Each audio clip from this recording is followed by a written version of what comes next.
میگن نادرشاه وقتی که واسه جنگ هندوستان داشت میرفت، توی راه یک بچه‌ای دید که قرآن زیر بغلشه داره میره کلاس درس. صداش زد گفت بیا اینجا ببینم امروز چه درسی دارید. گفت سوره فتح میخوان بهمون درس بدن.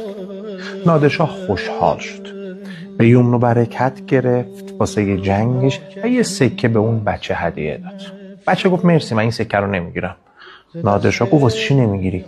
گفت آخه وقتی برم خونه مامانم میگه این سکه رو از کجا آوردی. نادر میگه خب بگو نادر بهت داده، نادرشاه بهت داده.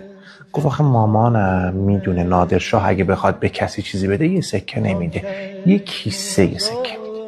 نادرشاه خوشحال شد، حال کرد، دامن بچه رو پر از سکه کرد.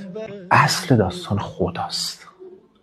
تو وقتی خدا طرف حسابته، نگاه به شرایط و موقعیت و ناتوانی و ضعف خودت نکن، رو بزرگی و مهربونی و لطف خدا حساب کن، ازش زیاد بخواه.